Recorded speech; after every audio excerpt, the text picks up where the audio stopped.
Oi, gente. A gente vai conversar sobre o debate dos vice-presidenciáveis, né? Aqueles que estiveram presentes no evento organizado pela Veja e pelo Facebook. Só tiveram presente 4. Eduardo Jorge, vice de Marina, Paulo Rabelo, vice de Álvaro Dias, Hamilton Mourão, vice de Jair Bolsonaro e Ana Amélia, vice de Geraldo Alckmin. Os outros, infelizmente, não estavam presentes. Se você chegou agora, o canal é a Nova Máquina do Tempo, um canal que discute principalmente política, mas também ciência e filosofia. E eu sou André Teixeira Jacobina e tem uma sessão de diálogos com especialistas e o Filosofia Popular toda sexta-feira a gente conversa sobre filmes e séries. Bem, vamos lá. No início da conversa teve uma contradição apontada por Ana Amélia, quer dizer, eu vou falar só sobre o essencial, né? Uma contradição entre Hamilton Mourão e Paulo Guedes, que foi muito interessante. Eu tô tossindo um pouco, tô com um pouco de pigarro na garganta, mas eu vou em frente. A contradição foi a seguinte. Ela perguntou sobre subsídios ao setor agrícola, o agronegócio e tudo mais. E Paulo Guedes tinha dito na Globo News que se dependesse dele, ele cortaria todos os subsídios, né, que é uma postura bem liberal. Inclusive, ele tem uma posição uniforme em relação a isso, né? Ele cortaria subsídios em todas as áreas. Hamilton Mourão disse que não só ele manteria os subsídios, como ele aumentaria os subsídios. A Ana Amélia, obviamente, apontou para a contradição enorme existente entre o que o Hamilton Mourão estava dizendo ali e que o Paulo Guedes, que é a principal figura do ponto de vista econômico da equipe de Bolsonaro, estaria dizendo. E essa contradição, na verdade, é uma contradição entre o próprio Bolsonaro e o Paulo Guedes, que já foi apontada várias vezes, porque o Bolsonaro é uma pessoa que tem uma trajetória de 28 anos defendendo o Estado forte e como uma extensão do nacionalismo militarista, né? Os militares sempre defenderam a presença forte do Estado a favor do capitalismo. Aliás, o regime militar agiu dessa maneira. E o Paulo Guedes não. O Paulo Guedes tem uma postura ultraliberal, quase que anarcocapitalista, redução dramática do Estado e tal. Então, foi um exemplo dessa contradição aparecendo em uma política específica, né? E muito, muito interessante que isso daí tenha sido evidenciado por esse debate. Depois o Eduardo Jorge falou sobre a importância da energia solar e ficou claro que o Eduardo Jorge e a Marina eles se posicionam como os candidatos mais fortes na questão do meio ambiente. São os que mais falam sobre isso, são os que mais problematizam sobre isso, falam da Revolução Verde, da expansão de tecnologias renováveis, que é uma coisa que me agrada muito, já que eu tenho essa questão como uma questão muito importante. No entanto, em um outro momento do debate, o Eduardo Jorge iria demonstrar todas aquelas políticas e a postura que eu falo que a Marina e o PV de hoje têm em relação à questão econômica, da defesa da austeridade, por exemplo. Ele fala que a Marina defender um Estado austero. Enquanto vários economistas têm apontado que as políticas de austeridade desenvolvidas na Europa não têm funcionado. Não é? Que os governos que apostaram em austeridade como prática, diminuindo o investimento estatal, quebraram, porque na verdade há uma necessidade de investimentos privados e de investimento estatal para manter as economias girando. E quando você reduz drasticamente o investimento estatal, o que tende a acontecer é uma estagnação da economia. Enfim, tem alguns artigos que eu posso colocar para ilustrar isso daí. Mas são essas as políticas que mostram a candidatura de Marina e de Eduardo Jorge como uma candidatura que tem muitos aspectos progressistas, que eu gosto, mas que tem outros aspectos que eles me perdem um pouco. Não é? Depois eles discutiram a questão dos museus e o Hamilton Mourão defendeu privatizar os museus. Mas aí não entrou em detalhes, né? Essa é uma coisa meio complicada. Privatizar, como é feito em outros lugares. Mas na maioria dos países que tem uma gestão privada, os museus ainda são entidades públicas. E muitos deles têm taxas para você entrar bem baixas, para ser acessível para a população, para turistas, sem hierarquizar muito o acesso, não é? E se nós simplesmente entregássemos, por exemplo, para a iniciativa privada, para uma empresa comprar um museu e pensar que quer comprar um museu, é porque ela pensa que isso vai ser lucrativo. Se ficar evidente que ele não vai ter viabilidade por ele próprio de ser lucrativo, a empresa vai desistir do museu. O museu poderia fechar, né? Então nós perderíamos museus. Os museus, seja ele museu como o Museu Nacional, que incluía biologia, ciência e muitas outras coisas, era o maior museu do Brasil, um dos maiores museus da América Latina, um museu de importância mundial. O museu, ele tem uma importância que vai muito além apenas da visitação de pessoas comuns, digamos assim. A visitação de cientistas, de pesquisadores, o museu é um espaço para investigação científica. Então ele precisa ser financiado independentemente dos resultados econômicos imediatos dele. O que meio que colocaria essa questão da privatização total como uma coisa muito complicada, porque como é que o Estado daria dinheiro e quanto é que essas empresas iriam cobrar? Né? Porque com o passar do tempo eles poderiam dizer que estavam precisando de mais e mais dinheiro e o museu não está dando lucro, enfim. Eu acho isso muito questionável. E o museu, a gente já sabe, não era caro. O problema é que o dinheiro não estava chegando e o problema é que normalmente os museus não têm gestão com autonomia e com orçamento próprio. Porque se tivesse autonomia, orçamento próprio e uma equipe profissional, concursada, para poder gerir e com orçamentos acima da expectativa e da necessidade, que é o que é necessário para uma coisa que é patrimônio histórico, por exemplo, que é o caso desse museu, né, ele funcionaria muito bem, mas não é assim. Então é mais o descaso do Estado e da forma como o Estado está lidando, a classe política está lidando com os museus, do que necessariamente a solução é privatizar. Mas enfim, ele mostrou aí mais nesse caso, ele concorda com Paulo Guedes, né, porque ele vai para a linha mais liberal. Se bem que eu não sei se o Paulo Guedes defenderia a privatização total. Eu acho que o Paulo Guedes defenderia, provavelmente, aquela ideia de gestão privada, mas ser patrimônio público, né? Eu acho que ele não seria, até por ser um acadêmico, tolo o bastante para defender uma privatização total de museu. Se for, para mim é tolice, mas enfim, vamos seguir. Depois o Eduardo Jorge falou uma coisa que vai virar meme, com certeza, que o abolicionismo animal. Ele defendeu com unhas e dentes que nós escravizamos animais, o que tem uma certa dose de verdade, sim, mas vai virar meme por causa enfim, algumas das implicações. E quando ele foi questionado que seria uma imposição, todos teríamos que virar veganos, ele disse, não, o veganismo não se faz por autoritarismo, se faz pelo exemplo, ou seja, a ideia é que as pessoas que são veganas mostram que esse é um caminho melhor, tanto do ponto de vista da saúde, da questão ambiental e tal. Tem uma questão importante para falar sobre exploração dos animais e a alimentação com carne, que é carne clonada. Existe um cientista indiano, ele participou inclusive de um podcast com o Sam Harris. Se vocês quiserem, vocês dão uma procurada aí. Mas ele já desenvolveu carne sem precisar machucar nenhum animal. E tinha que vir de um indiano, né, do lugar onde as vacas são sagradas. Desculpa a piadinha. Mas enfim,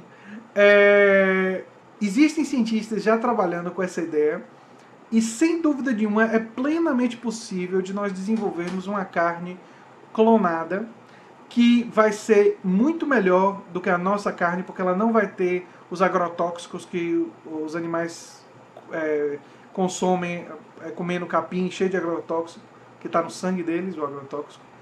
Não vai ter uma série de outros problemas relacionados à carne quando se matam os animais, que às vezes tem muito hormônio e tal. Ou seja, seria uma carne muito mais bem controlada e nenhum animal precisaria sofrer para a gente poder comer essa carne. Então, o caminho pela ciência é esse aí. Imaginar que bilhões de pessoas vão parar de comer carne simplesmente pelo exemplo e tal, não é uma posição, ao meu ver, realista. Mas investir em uma forma alternativa de se produzir carne sem precisar machucar os animais, além de você ter o argumento moral, você tem o argumento da saúde a seu favor, porque essa carne seria infinitamente melhor do que a carne que a gente obtém matando os animais. Enfim, então você teria diversas vantagens, além do desenvolvimento científico para isso. E é plenamente viável. Quem disser que não é viável não está acompanhando o desenvolvimento da ciência sobre isso, né? A dificuldade são os lobbies e os setores da agropecuária e tal, que vão dificultar muito, porque muitos deles vão sair do negócio, não é isso? Depois o Eduardo Jorge criticou Ciro Gomes a questão do SPC. Claro, eles estão em disputa, eu entendo que tem uma questão de disputa aí, mas a proposta de Ciro Gomes do programa Nome Limpo é uma proposta interessante para a gente ter ativação econômica. Ter 63 milhões de pessoas com nome sujo no SPC é um vexame nacional e é um problema para a economia, porque significa que 63 milhões de pessoas estão participando menos da economia. Estão tendo menos condições, por exemplo, de ter cartão de crédito, enfim. Se nós criarmos mecanismos para refinanciar essa dívida, seja com o programa de Ciro Gomes ou um outro, enfim, essa é uma ideia boa para reduzir drasticamente a quantidade de pessoas que estão com nome sujo e para ativar a economia. Isso é suficiente por si só? Óbvio que não. Essa não é uma medida capaz de, por si só, resolver outros problemas, como a nossa carga tributária regressiva, terrivelmente pesada sobre os pobres e a classe média, e muito gentil e amigável com os nossos multimilionários e os nossos bilionários, né? Então, é óbvio que nossa previdência é cheia de privilégios para as cúpulas do poder, e o fato de não se fazer auditoria da dívida pública, quer dizer, essa questão, por si só, não resolve muitos outros problemas que são maiores. Mas fazer ela não vai custar muito para o Estado e seria muito bom para a nossa economia. Então, vale a pena fazer. É mais ou menos o cálculo que nós temos com o Bolsa Família. Por que é interessante o Bolsa Família? Porque ele custa pouco, mas o impacto é grande. Então, quer dizer, não tem lógica diante dessas evidências. Eu acho que o Bolsa Família hoje custa 0,4 ou 5 do PIB, né? E para a quantidade de benefícios que produz, é muito pouco o que custa, né? Depois, eles falaram da questão da necessidade de uma reforma penitenciária. A posição do Eduardo Jorge aí é corretíssima, e os demais que falaram enfim, o Hamilton Mourão falou também sobre a necessidade de separar os criminosos, que ele está correto, né? Mas eu achei a resposta do Eduardo Jorge mais completa nesse quesito, porque tem que se buscar, aliás, eu falei isso lá no meu programa, quando eu tentei elaborar um programa, né? Que tem que se buscar penas alternativas para crimes não violentos. Não significa não ter pena, significa ter uma pena alternativa para tentar ressocializar aquele preso, para ele não ficar preso, quer dizer, para ele ser uma pessoa pessoas que vão se reintegrar à sociedade, não mais como bandidos. Mas quando você não tem pena alternativa para esses crimes e você coloca eles do lado dos bandidos perigosos e os bandidos que entendem do métier, a prisão vira a faculdade do crime. O cara entra analfabeto no crime e sai com pós-graduação em crime de alta periculosidade. Então é óbvio que esse sistema e o nosso sistema penitenciário ele é extremamente equivocado. Além do que, penas alternativas para crimes não violentos iria reduzir o inchaço das prisões. E nós poderíamos também ter prisões de melhor qualidade, né? E ter um investimento mais adequado no nosso sistema prisional. Depois se falou sobre a questão do salário mínimo, e o Paulo Rabelo foi extremamente evasivo, falou em necessidade de crescer e tudo mais, não abordou o fato de que o salário mínimo, segundo a pergunta que foi lançada para ele, para ser, enfim, capaz de ser um salário de sustentação, teria que estar nos quase R$ 3.700. Eu vou ser sincero, esse salário mínimo para a nossa economia me parece muito alto, esse de R$ 3.700, mas o aumento do salário mínimo é algo importante, sim. O Brasil, ele avançou muito no período Lula com o aumento do salário mínimo. Aliás, eu sempre digo que uma das coisas melhores que o governo do PT fez foi o avanço que aconteceu dentro do salário mínimo. Mas o Paulo Rabelo, ele foi evasivo sobre isso porque ele faz parte de uma candidatura liberal e tem muitos liberais que são contra a própria ideia do salário mínimo, né? Alguns não, outros sim. Essa é uma questão meio polêmica dentro do espectro liberal. Alguns liberais são contra a ideia de salário mínimo ou não defendem aumento do salário mínimo, não. Então foi uma questão meio complicada ali. O Eduardo Jorge, ele falou em um outro momento sobre a polarização e insinuou que o PT e o PSL, né, o partido do Bolsonaro, estariam produzindo uma polarização. Essa análise do Eduardo Jorge, ela tem um fundo de verdade e uma coisa que ilude as pessoas. É verdade que o PT e o PSL estão polarizando na discussão, digamos assim, na virulência. Ou seja, os apoiadores do PT são os mais duros, os mais violentos, os mais agressivos com relação ao Bolsonaro, e os apoiadores de Bolsonaro são os mais duros, os mais agressivos com o pessoal do PT. Recentemente, Bolsonaro disse que vai metralhar a petralhada, né? Os petralhas, que é como eles chamam, ironicamente, os petistas. Mas enfim, só que do ponto de vista real, da política real, o PT, quando governou esse país, fez políticas de centro-esquerda e centro-direita. Quer dizer, o PT não fez um governo verdadeiramente de esquerda, amplamente de esquerda, que envolveria, por exemplo, investir pesadamente em saúde, em educação, garantia dos direitos sociais, que era o PT e era a perspectiva social-democrata do PT nos anos 80, mas nos anos 90 e tal, o PT foi mudando.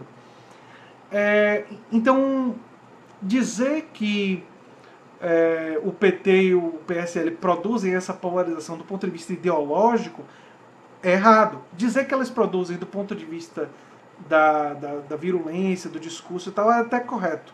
Então são duas coisas diferentes. Falando agora mais de forma geral sobre os candidatos, né? Ana Amélia mostrou-se uma política conservadora,